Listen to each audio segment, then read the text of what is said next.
Sam Altman thought AI would disrupt the economy much faster. Now he says that he's wrong. In a new conversation with podcaster David Senra, the OpenAI CEO admitted that after GPT-4 arrived in 2023, he expected software businesses to be up for grabs much sooner. That did not happen. And according to Altman, the biggest reason is something AI cannot simply scale with more compute, which is human inertia. Now, Altman told Senra that he expected much more disruption immediately after GPT-4.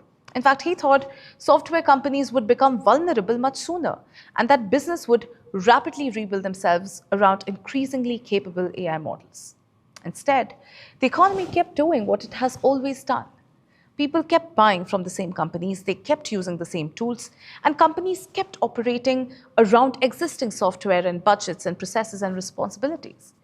Altman now says that the economy simply has too much inertia. And surprisingly, he thinks that is a good thing. Now, there is an important difference between how quickly AI improves and how quickly an organization can really change. A model can get a new capability in its next release. A company cannot. Businesses, they have to change software, they have to change data access, compliance processes, budgets, employee responsibilities before a new AI capability can actually be brought in and change how work gets done. That creates a huge gap in itself between what AI can do and what organizations are ready to do with it. Altman now believes that the gap will make the transition smoother and slower. There is another interesting admission in the conversation here. Altman says even he resisted AI at certain points and was waiting for something like an iPhone moment or a product or experience that would make the transformation impossible to ignore. Instead, adoption has been much more gradual. And that may explain why the economic impact of AI has so far looked less dramatic than some of the industry's biggest predictions so far. The models have changed incredibly quickly. The economy, on the other hand, hasn't. Now, Altman also believes that the AI industry has done a rather poor job explaining what people actually stand to gain. For years, the public conversation has been sort of dominated by warnings about jobs disappearing and AI becoming uncontrollable, and even the possibility of AI destroying the world.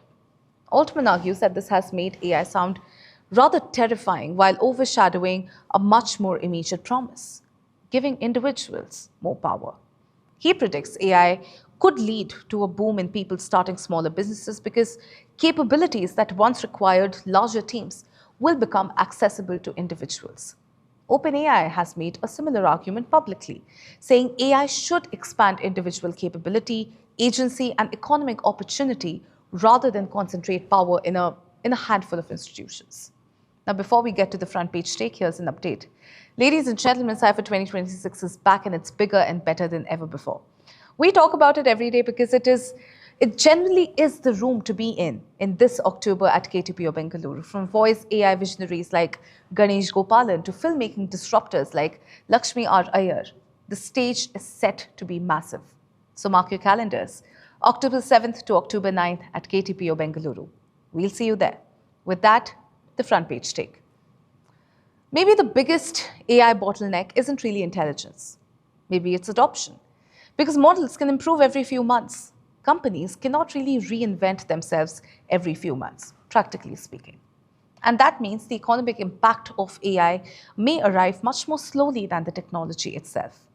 Altman's prediction was wrong on the speed.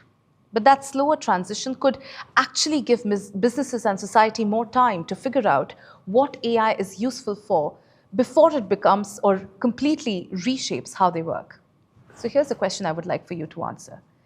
Has AI actually been slower than expected? Or have we simply been expecting the economy to move at the speed of a chatbot? Let us know what you think in the comments below. This, ladies and gentlemen, is Front Page by AM Network. Like, share, and subscribe, and always remember, think AI, think AIM.